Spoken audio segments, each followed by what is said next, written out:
Why choose a Sleep Number smart bed? Can I make my site softer? Can I make my site firmer? Can we sleep cooler? Sleep Number does that. Cools up to 8 times faster and lets you choose your ideal comfort on either side. Your Sleep Number setting. It's the Sleep Number biggest sale of the year. All beds on sale. Up to 50% off the limited edition smart bed, plus free home delivery with the purchase of any smart bed. Ends Monday. All Sleep Number smart beds offer temperature solutions for your best sleep. Check it out at a Sleep Number store or sleepnumber.com today. So, Barry, a couple episodes ago, we announced this partnership that we're doing starting this year with this really great company, AEP Connections. And I see that we've added quite a few listeners since then. So do you want to give us a little bit of a refresher here, give our listeners a refresher on AEP Connections, who they are, and why we're partnering with them? Yes, AEP Connections hosts live webinars. I've actually done some work with them, and it's always high-quality topics in neurodiversity. But they're building a library of on-demand courses now. And this summer, they're focusing on providing you with fantastic content at your fingertips.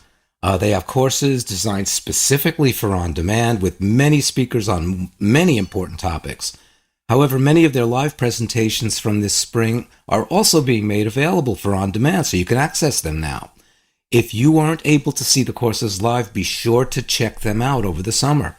Also, if you need approved provider hours, and it's really important for things such as licensure, they offer many, so be sure to check out the different courses and see the approvals from so many professional agencies.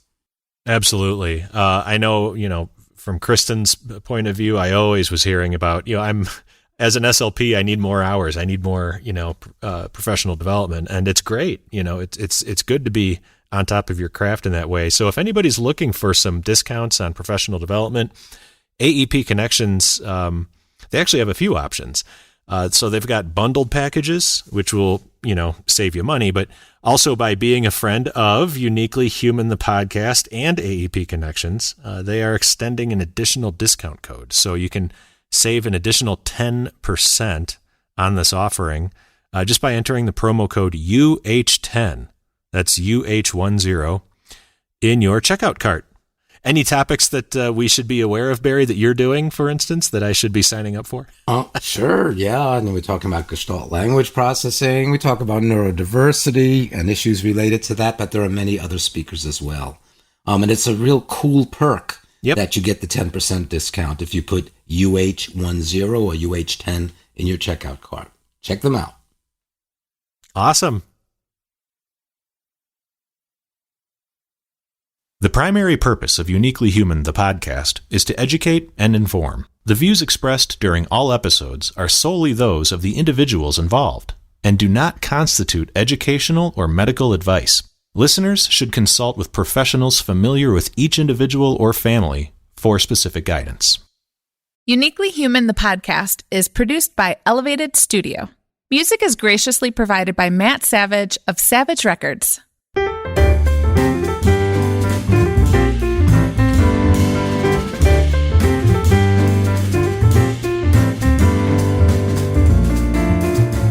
Hi, I'm Dr. Barry Prezant, clinical scholar, researcher, and consultant on autism and neurodiversity, and a Brooklyn boy raised in the big city.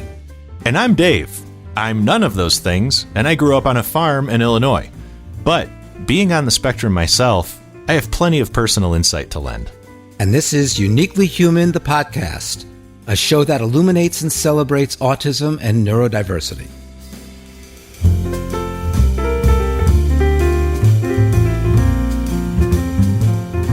Today on Uniquely Human, the podcast, we have a very special guest who's done some very special things in her life, and we're going to dig in on that.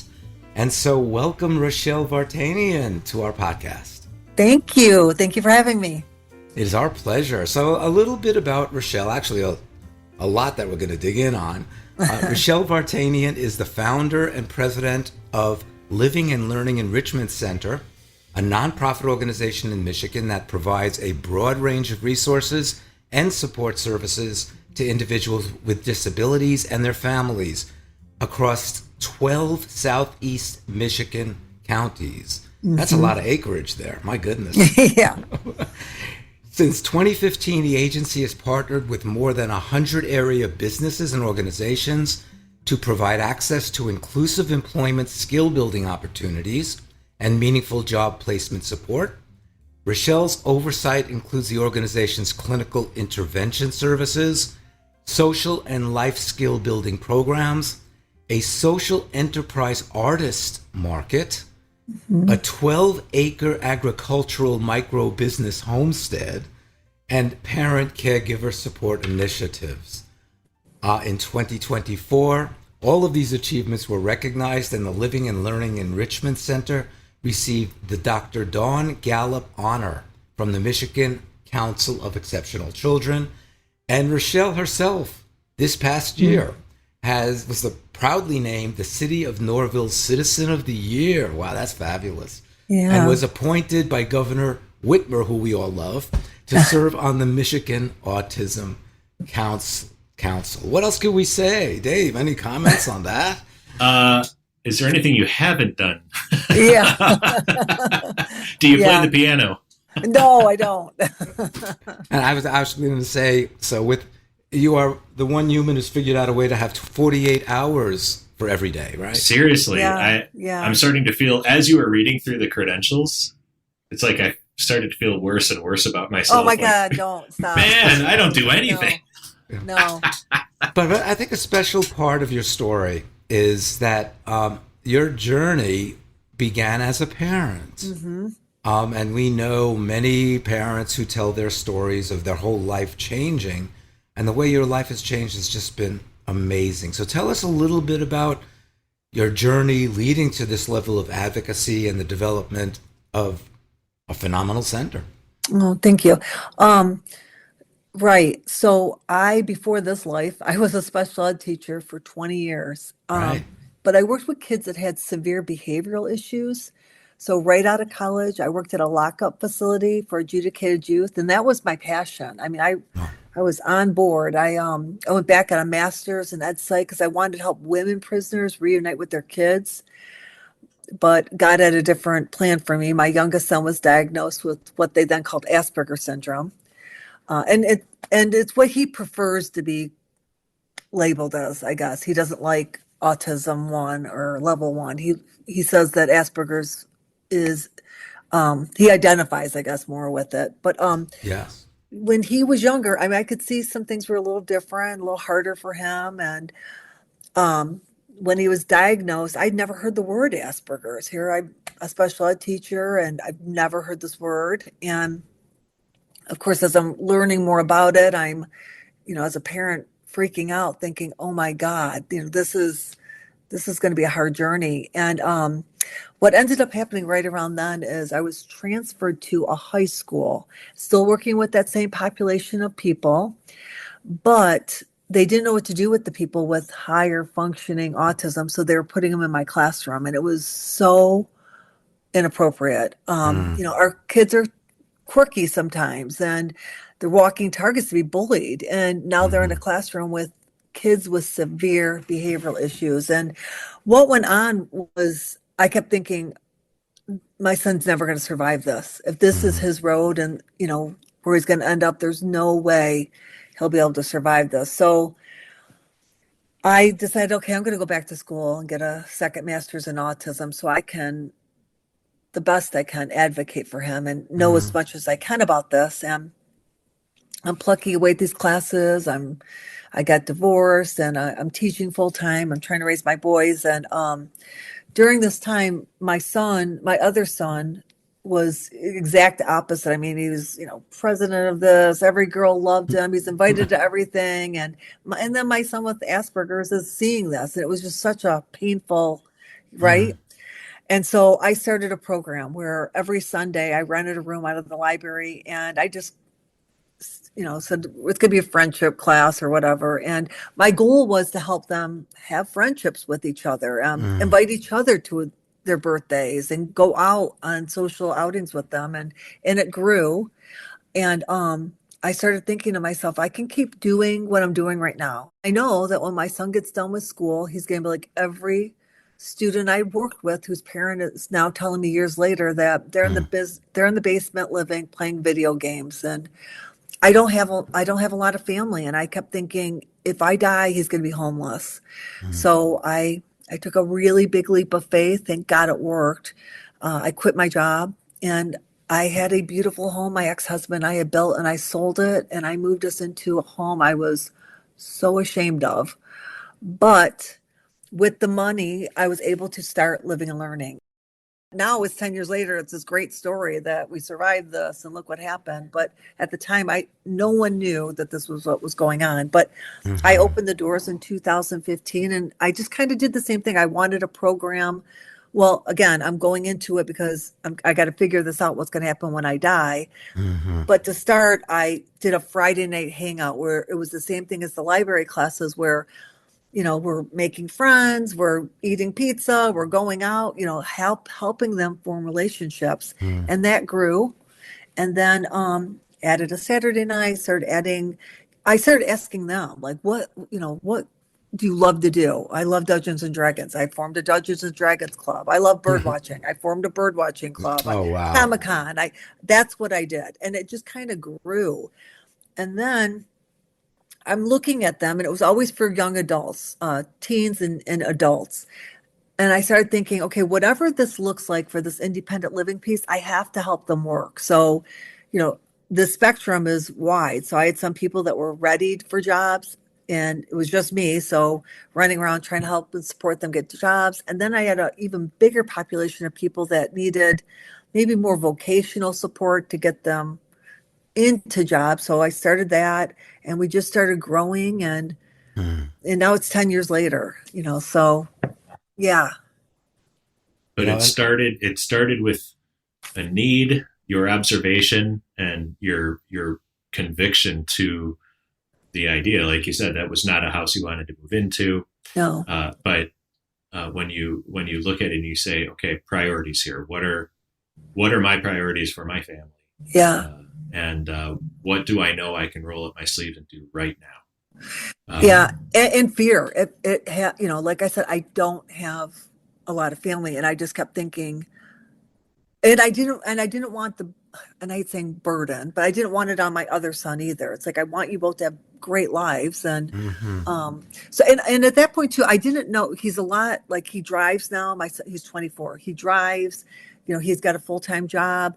At that time, though, I didn't know where he was. Is he going to get a certificate of completion? I didn't know. And, kind of putting his business out there a little bit, he did have some behavioral issues. I mean, he was like hacking. He was, there was a lot going on. And thank God he grew out of it. It took a long time. But, he's a good human being now. He's got a good heart, and I wondered if he had empathy at one point in his life. He does. But we went through a lot of pain. Well, it's that conflation of factors of not only maybe you've got a kiddo on the spectrum, you've also got a teen. Yeah, Right. And you've got a teen who has seen injustices and can't quite reconcile those. Yeah, right. What's really interesting to me is how you didn't begin, and we know some people, and Dave and I were involved in a center that never developed. You didn't begin with this big grand vision. You began, as Dave just said, with some immediate needs. And what I'm particularly fascinated by, because I truly believe it, and you've done it, is, and many people say it now, this is not novel, but that it comes down to community. It comes down to community of understanding and support. But you didn't start by saying, I'm going to develop a community. Yeah. But it evolved. It did. Into that.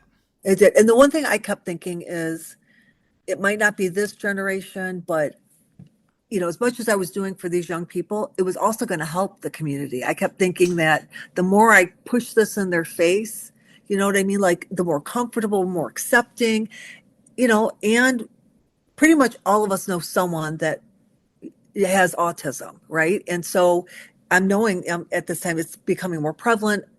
This has got to be happening. Mm-hmm.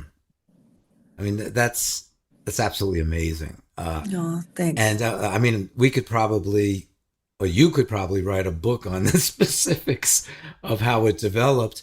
But if we could talk about many of the unique facets of what you do, I think we all are aware of programs that focus on one aspect, maybe development of artistic abilities and helping people to show their talents and earn from their talents, or maybe has something having to do with agriculture. But you've done so many of this.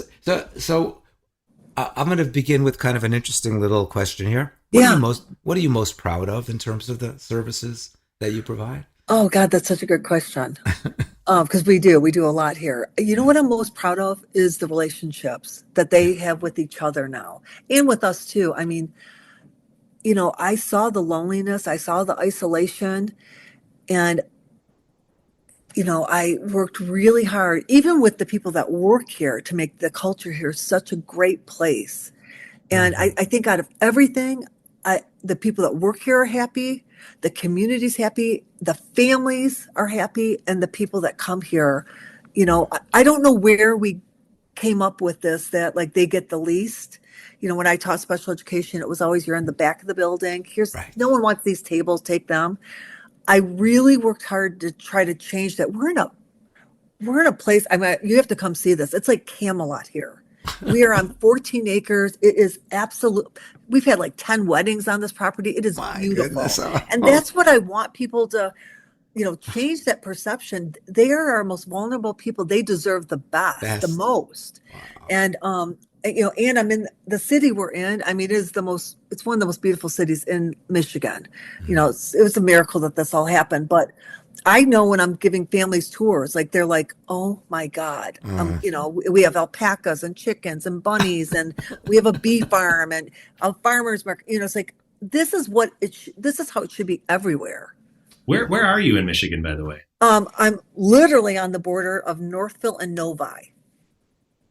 I'm familiar with Novi, so I should have been familiar with what border is it, but okay. Yeah, we're on 8 Mile Road. Are you real familiar? Are you real familiar with Novi or just a little? No, I just know that it exists. Okay. Okay.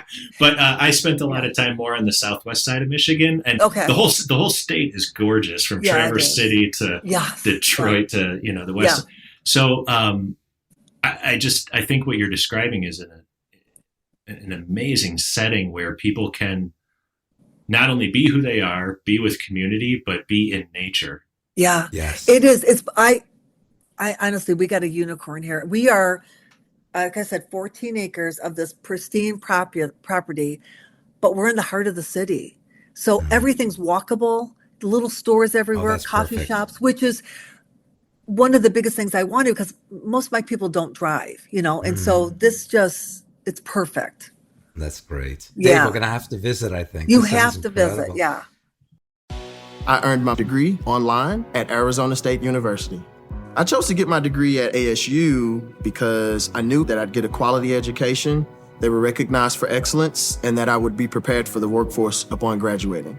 To be associated with ASU, both as a student and alum, it makes me extremely proud, and having experienced the program, I know now that I'm set up for success.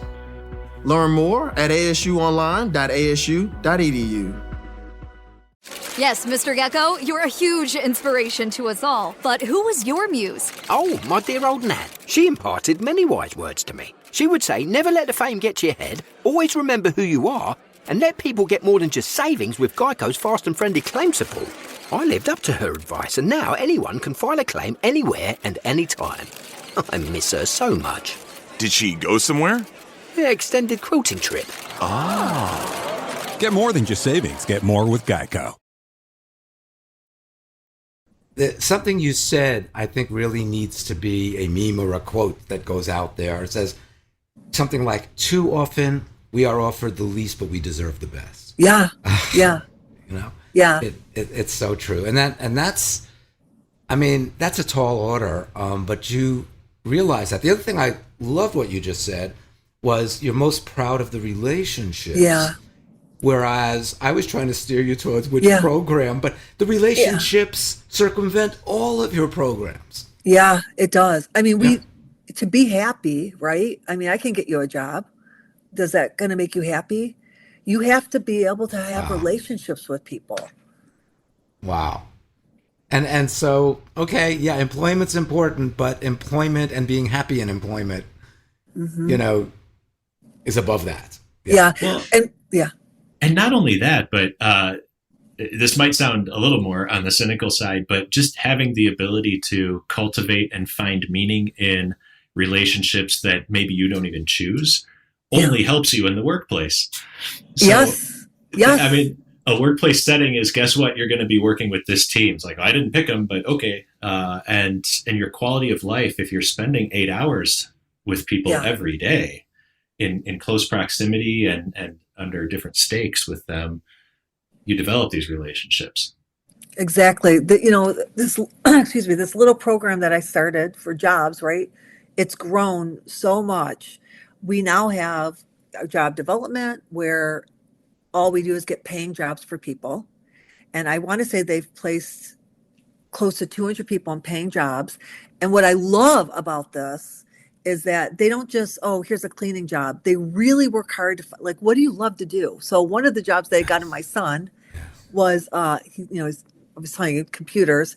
They got him a job at a company that contracted with TikTok. And all day he flagged inappropriate videos. Like, they really work hard to, right? We just got a job for a young man to ride the Zamboni at, the hockey place down the street. So we really work hard to, like, get you a job that, you're going to like going to. And then if you need more support, we have our vocational program, which is definitely our biggest. I mean, there's 200 people in it. I know there's like a 2-year waiting list to get on it. And we partner with 120 businesses in the community. So every day they're going to these different jobs and experiencing what it feels like to work here. And then hopefully you'll find, like, this is where I want to be. And it's okay if you don't. If you want to just stay doing, vocational, that's okay. And then we've got one that for more support where they're on the farm half the day and then the community the other half. And then if you need even more support, we've got a building here where it's a house and they're doing a lot of life skills, but they're still in the community for short periods of time. So, that spectrum is, and that was kind of a hard thing to navigate too. Who am I helping? Is going to be the people that need the least, most independent, or your people that need the most support. So we're helping all of them, trying to. One thing that I'm so excited about hearing from you is that, very relatively early on, almost 20 years ago, we used to develop fundraising conferences for a parent retreat weekend that we've been doing now for 27 years. Oh, wow. And the theme of the conference was developing interests, strengths, and talents for people on the spectrum, which could lead to employment or to hobbies or leisure activities or whatever. But that's exactly what you do. You listen to the people in your community. What do you like to do? And let's look at the possible roads that we could support you going on, doing what you like to do, which may lead to employment, and that's, it's so difficult to hear of even well-intended efforts to help people have successful, productive lives, but they're in the wrong place to have a successful, productive life. Right. Exactly. We work really hard to do that. And you're happier. When you're happy, you're going to work harder too. So. Absolutely. Yeah. So I'm curious about one of the things that we have somewhat focused on the podcast, and certainly in my work and Dave's work, is everything from the performing arts to expressive arts. So I'm interested in the artist's market. Tell us about that. So when I first started, I got this little storefront, and this is where I started working out of. And then, we outgrew it, moved, but we kept that little storefront and we turned it into an artisan market. It's called Mod Market. It doesn't stand for anything, but 50% of the artists have some type of special need. The other 50% local artists, but they all get the same percentage. When their art sells, they get the same percentage. It's also a job training site. I think I have 5 people that work there that get paychecks now. They're on, payroll. But what I really, again, where I was saying, I don't want to be in the basement of a YMCA or a library. This store is so beautiful. If you walked in, you would never go, oh, there's people here. the art is beautiful. The store is beautiful. I want people to feel proud. This is where I work. This is, I'm shopping here. I'm not shopping here to do you guys a favor because there's an artist here with special needs. I'm going to, no, I genuinely love this piece of art and I want to buy it. And that's kind of been my mindset with it. And it's like I said, it's in downtown Northville and the community has just embraced it. Wow. Yeah. And beautiful art needs to be in a beautiful place. Exactly. Yeah. Well, that's just it too. It's beautiful art. It doesn't have this asterisk on it where it's like, be philanthropic and support this artist. It's This artist has the goods. You want to know about this artist. Exactly. Yeah. One of the artists, I'm not going to say his name just because they wouldn't want me to, but he is a savant. I mean, I've only met one in my life. He is a true savant. And when I met him about 5 years ago. He came, I was just trying to do anything I could for business. So I would go to schools. You want to have a field trip here? Did everything. And he came in and I'm going to be honest. He said to me, I'm an artist. And I went, oh, you are? You're an artist? Looking back, I mean, oh my gosh. But he shows me his phone and I'm going, holy smokes, you are an artist. And I said to him, I'm going to help you sell your work one day. And I love that because his mom tells that story. Now it's 5 years later and his art sells there and he probably sells more art than anyone there. And he works there. Wow. That's fantastic. Yeah. That's incredible. And again, art nurtures the soul. It's not just about, okay, you can sell a painting and get some change in your pocket. It's as a matter of fact, a few years ago, I was involved in New York City at the American Folk Art Museum. I was called in because somebody who was on a panel just pulled out and they said, oh, let's call Barry in. And it had to do with art and autism. And half of the room were people connected to the spectrum in some way, parents, people on the spectrum. Half of the room, about 300 people in the room, were artists. And we spoke about art nurturing your emotional soul, your regulation.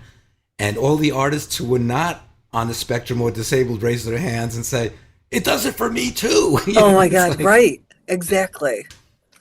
Absolutely incredible.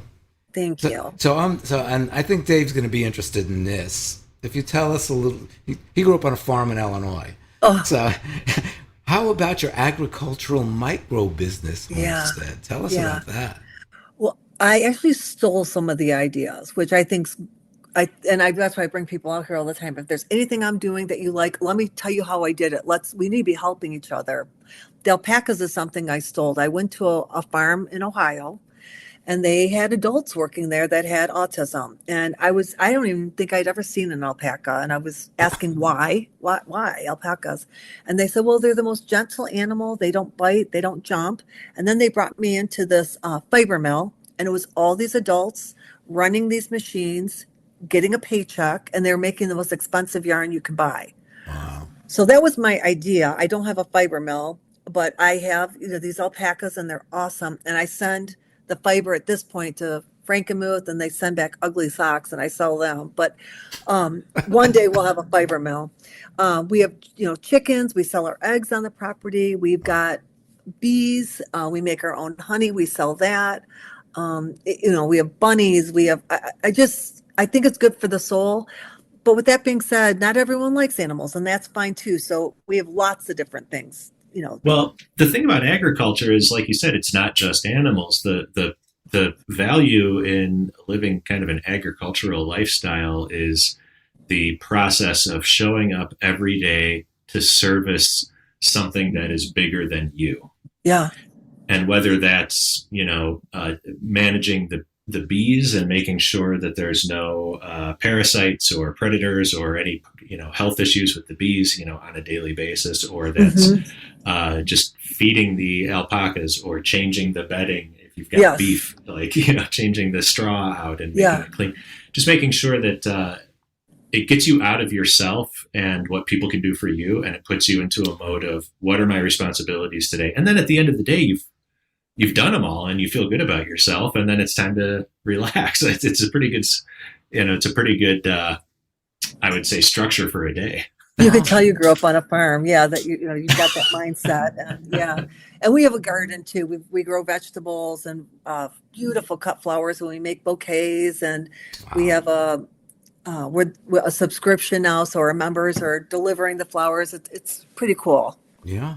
It's like an executive function support lifestyle. Right? You know, Yes. we hear about autism in other cultures, and apparently in some cultures, and I've heard about this in Africa, people on the spectrum aren't seen as different because the agricultural lifestyle is so regulating, is so predictable, is so healthy in so many ways, and it just fits of what really supports people on the spectrum. Well, I don't want to overgeneralize, but certainly you hear about that. Yes. You know, you make a good point. I got more Asperger-ish the more years I was away from the farm. It's almost like leaving the farm gave me autism. Well, don't you think, like, I always think that's why, you know, we have occupational therapists and physical therapists. You know, you were on the farm, we were outside working. So, I mean, playing on the playground and stuff, that's not going on anymore. So now we're hiring physical therapists to give them what we had. Right. Yeah. When you're working in service to something bigger than yourself and you're doing it daily, not just because it was like a one-time opportunity on a field trip or something, like when you're doing it on the daily, you really, I'm not going to say no farmers have depression or mental health issues or anything like that, but it's not, it's, I will say, like, all of my difficulties or challenges that I would say in terms of just living an adult life, if I had stayed on the farm, you would never, you know. Yeah. So socially, I would not have come along because, you know, I was working in offices and stuff for basically my whole adult life, but and had to learn social things in college, and you kind of mimic the behaviors of other people and blah blah blah. So I think socially, I would have been stunted, but that's why it's important to have a community where it's like, if the labor that these people are doing that choose that path or that track, if their sort of vocation or labor is rooted in agriculture, great, but they're still within a community of people where they can be developing social instincts as well. Yeah. Right. No, that was very well said. Yeah. Yeah. So Dave, you're reading my mind as usual, because because I think kind of the elephant in the room, or maybe the elephant on my mind, is how you bring in the right people to support your whole community. That's part A. Part B of my question is, how often does it happen that you do bring in people, maybe due to their ability in agriculture or they're artists, who've had nothing to do with people on the spectrum and neurodivergent people, and it is just an awakening for them as well? And I hear that all the time. You know, like, we'll get people saying, I don't have any experience, and that's okay. Just come see if it's a good fit for you. You know, we don't just, you know, you've got a shadow and everything else, and we do a pretty extensive, you know, to get into the job, because it's not going to work for me either if it's not a good fit for you. You know, I need you to love being here. And I don't want to sound Pollyanna-ish, but I do feel like that. I feel like the people that work here are passionate about it. And the parents of the people that come here will tell me that too. The people here are so happy. And maybe it, you know, it kind of trickles down. You know, like I feel like, the people that are working up here, and then the people working underneath, you know, it's like being good to everyone. And then it trickles down to the most important people, which are the people that come here for services. Yes. You know, very often, because I've done school consulting my whole career, people say, well, what makes it work in schools for neurodivergent students? And it's exactly what you just said. It starts at the top, creating a culture and a community, the principal, the administration, even the office staff. And if they can model that every student is valued as a member of the community, that makes all the difference. And that's happening in your setting. Yeah. And you know what else I think, and this has been organic, this is not like something just by doing this, involving people in the decision making too. Yes. You know, there's a buy-in then, you know, and I'm even from the people that come here, Yes. you know, what would you like to see here? You know, like what, this is for you. You know, is this working? Is this not working? You know, you're probably familiar with the term, but you are very, very organically, starting a number of years ago, creating a neuro-affirming environment. ooh. Yeah. That we recognize everybody has a different brain, everybody has different likes, and we want to really respect people with differences. Yes. Absolutely. Yeah. Yeah, and not by accident either. You're creating that neuro-affirming environment by letting them determine for themselves what they want to be participating in. Enormous range of opportunities. You know, and I think, you know, I know what I'm good at. I'm not good at business. I'm good at working with people. I'm very therapeutic the way I think. So knowing that what your strengths are and what your weaknesses are, okay, now bring in someone that's great at finance, or I don't have to be great at everything. And so looking at everyone on our team too, it's okay, this is where you're great. Okay, you need some help over here. That's okay, I got this piece. You know, I just think it organically works better. Yeah. Yeah. Dave and I actually wrote an article and did a podcast about, I mean, why does it seem like Uniquely Human, the podcast, is working? And it comes down to everything I'm lousy at, Dave is good at, and everything. Yes, right? Yeah. Yeah, it's a good marriage. Yeah. So the one thing you're lousy at, I'm good at, and the 39 things I'm lousy at, you're pretty good at too. Oh, I love it. You see, Dave is really good at kind of self-critical humor, and people always say, "Dave, come on, stop that! You know, you're brilliant. We love you." I don't get as many laughs when I talk about how great I am. So the other day we were just talking with friends about Don Rickles and those comedians who just never Phyllis Diller, the old time stuff. So what advice would you give to people who have a spark of interest in creating their own life's journey to help others, whether it be a family member, whether it just be somebody, a young student? What advice would you give to other folks that kind of has been your message to yourself? One, don't overthink it, because you're never going to do it then. Just do it. And it can be as small as, I started in a library. And you don't have to be good at everything. Just do one little, I mean, because it is overwhelming. I saw the need and everything, you know, I wanted to do to support people. Just start with one thing. You know, I started with Friday night hangouts. I made it the best Friday night hangout in the world. You know what I mean? And then move on. And so it doesn't have to, be some elaborate, just start it and know you're going to make mistakes and be okay with that and learn from it. Just move on. Right. That's the part that I think a lot of people, myself, I guess I'm indicting myself on this, but I know a lot of people like me who will overthink something and not even get it started. Yeah. And there's a little saying that you see sometimes in people's email signatures. It's like, there's nothing to it but to do it. Yeah. So right. Just get started, focus on it, make it what you wanted it to be, and it will scale on its own usually. It will. Yeah, I agree. I mean, there are going to be bumps and things you need to circumvent or kind of get through, but don't let those bumps be bumps that you set up for yourself. And you always do learn when you make a mistake. I don't want to make mistakes, but it's when you learn the most. From that mistake, I learned not to do this. I learned, you know what I mean? I mean, so accept it and be okay with making mistakes. And surround yourself with good people. Yes, always surround yourself with good people. Yeah. I mean, it's interesting because that's kind of the story of this podcast that my co-author on the book, Uniquely Human, said, Barry, you need to do a podcast. Tom Fieldsmeyer is his name. And I said, oh, really? And I had never listened to a podcast in my life.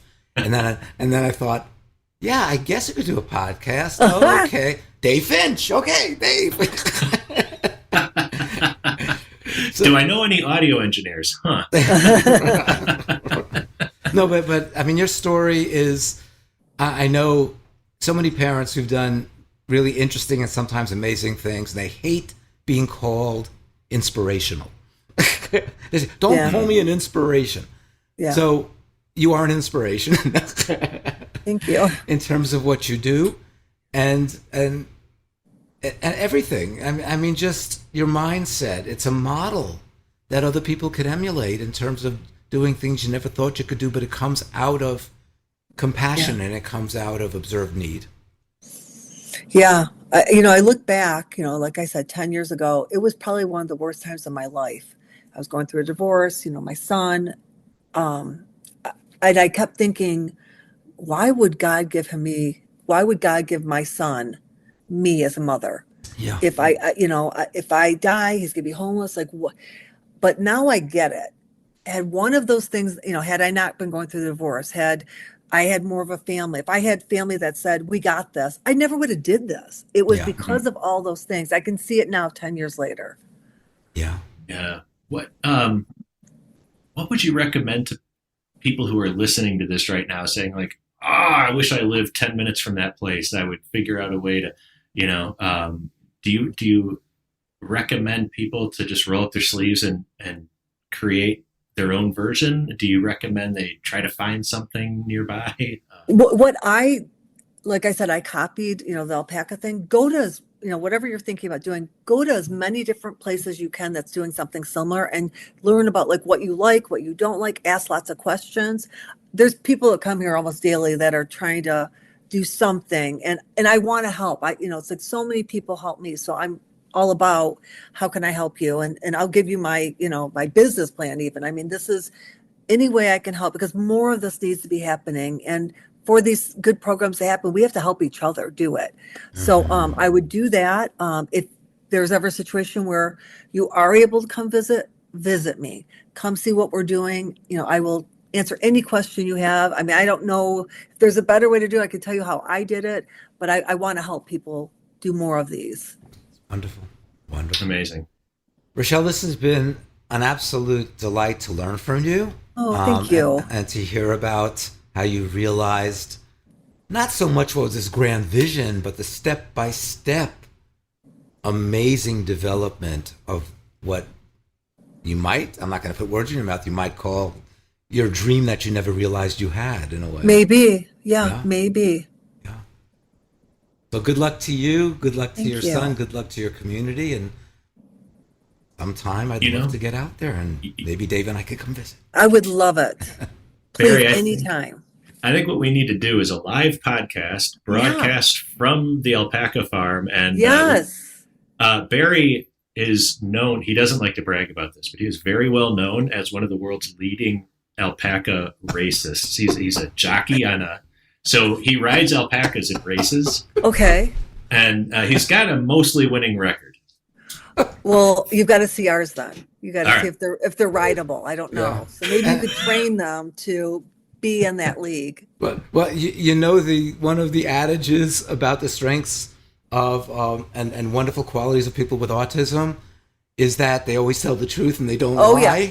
Oh yeah. Another myth shattered right there. Yes. Yep. I actually was going to ask, and it's a funny way to kind of end our wonderful conversation, but is it alpacas that spit at you, or is that llamas? It's the llamas. Yeah. Oh, okay. Llamas. Yeah. Alpacas are very chill. I love that about the honesty. Yeah, I know if I'm having a bad day, or a bad hair day, I'll be told, that's not looking too good today, Yeah, they're very honest. Right. Yeah. Great. Thank you, Rachelle. Oh my gosh, thank you. Thank you both. Yes, and congratulations. Amazing work. Yes. Thank you. Take care. Thanks. That's an obsession. No, that's an enthusiasm. That's my jam. That's my jam. One thing just I can do, part of who I am. Hi there, this is Noah with your enthusiasm of the day. This one comes from Reagan in Virginia, who says, "My son Ellis, who is 6, is fascinated with spiders. He can sit outside for hours, playing with and talking to a little spider he might find on our front porch. He watches it crawl on his arm with intense concentration. 2 weeks ago, I put one of my old Sesame Street records on, and there's a song by the Count about counting. The spiders on the wall, the cobwebs in the hall. His face lit up with a huge smile. I could see him thinking to himself, someone likes spiders as much as me. Since he has not had much interest in numbers, this was very exciting. We've been singing and talking like the Count, and I'm seeing much more engagement in practicing counting sequences. We will definitely be dressing up as the Count or a spider for Halloween. Ellis, what a cool enthusiasm. Although, I'm sure it's not for those of us who are less interested in those creepy crawly things. It's amazing that you can make spider friends wherever you go, and you'll always have some company and something interesting to look at and feel potentially crawling up your arm. It's also great that you can use it as a way to learn to count your numbers, and then it's really engaging and an activity you can do with other people, singing with the Count, and even dressing up for Halloween, which I hope you were able to do this year. So thank you, Reagan and Ellis.